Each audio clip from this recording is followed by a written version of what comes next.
The battle marked the start of the galactic conflict that would last for 3 years, known as the Clone Wars. In the years preceding the Battle of Geonosis, a disturbing number of systems had expressed that they were dissatisfied with the Galactic Republic, and so they left the Republic in order to form the Confederate of Independent Systems, or CIS for short, which included many groups such as the Banking Clan and the Trade Federation. Up until this moment, such groups had been limited to creating their own armies. However, under the leadership of the ex-Jedi Count Dooku, foundries were installed on many remote worlds to create weapons, vehicles, and droids in the event of a war with the Republic. One such world that was remote was Geonosis. Up until this point, the Republic had no army, as they had drifted away from military involvement and instead resorted to diplomacy and counted on the Jedi Order as ambassadors to resolve any issues. However, when the crisis of Naboo happened 10 years before, the Republic image dropped to an all-time low as the incompetent entity that could not resolve major issues. This prompted a Jedi by the name of Sifo Dyas to order in secret the creation of a clone army that would serve the Republic. As the tensions grew, the breaking point was when Jedi Obi-Wan Kenobi, investigating who was the assassin that was going after Senator Amidala, discovered by accident the secret clone army in the unknown world of Kamino. And after this, he discovered by accident the droid army that was being built by the CIS on Geonosis. And upon hearing this, the Senate and the Supreme Chancellor had to take matters into consideration about including this new clone army into the Republic. Is behind the assassination attempts on Senator Amidala.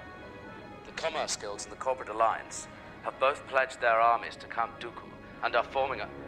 Wait.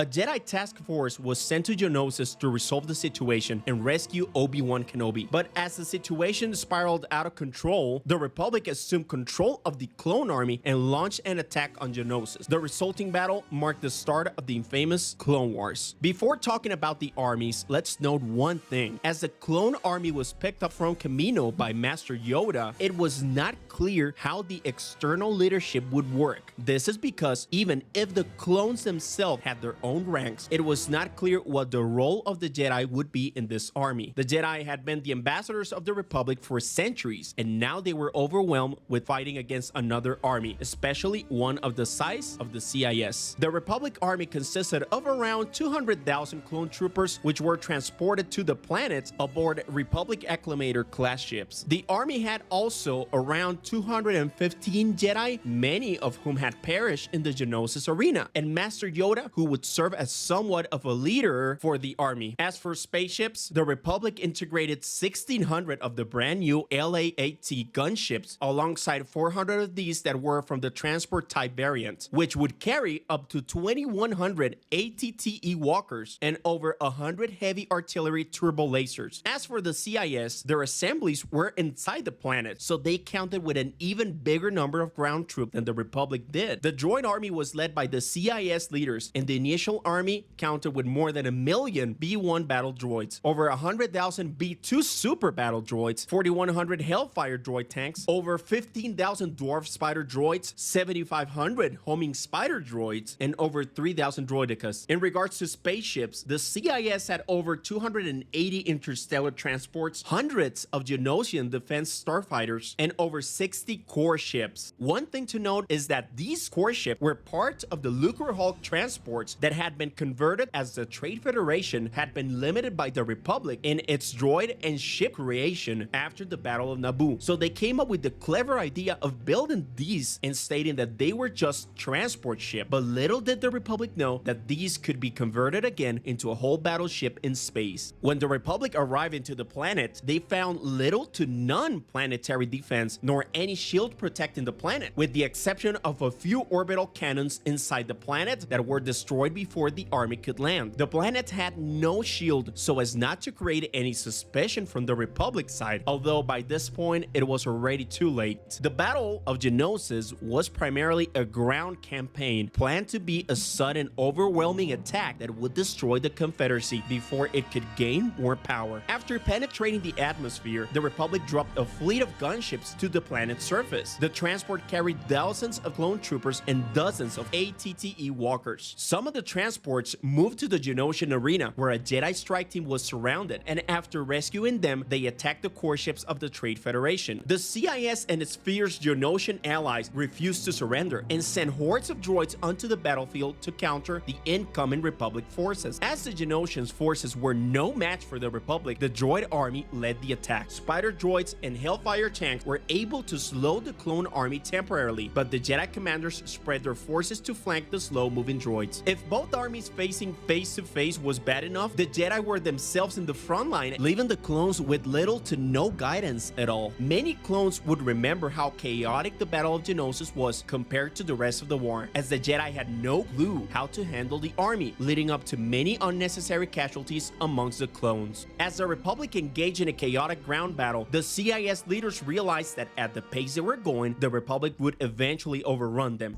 We must get the starships back into space. The CIS then decided to launch several core ships to safety with untold number of battle droids, weapons, and vehicles. The Jedi knew that every core ship represented a small army, thus destroying these vehicles became a priority of the army. The clones then repositioned several powerful heavy artillery turbo laser units, which then began firing on the escaping core ships. As the CIS leaders retreated and the remainder forces were defeated, the Republic saw that the battle had exacted a heavy toll on their side. Many Jedi and legions of clone troopers had died during the battle. As for the CIS, it is true that the Republic severely damaged their war effort. However, it also showed both parties that the battle was just the beginning of something bigger and with no near end in sight. After the Battle of Geonosis, the Clone Wars escalated very quickly, involving most of the systems in the galaxy and all aspects of life, and this would last for the next 3 years. I hope you liked the analysis I made of the Battle of Geonosis. I have made many more videos on my channel, and there's a special one about the Battle of Hoth. If you want to see it, just click on the link above, and also remember to like and subscribe this channel so that we can keep growing. Thank you so much, and see you in the next episode.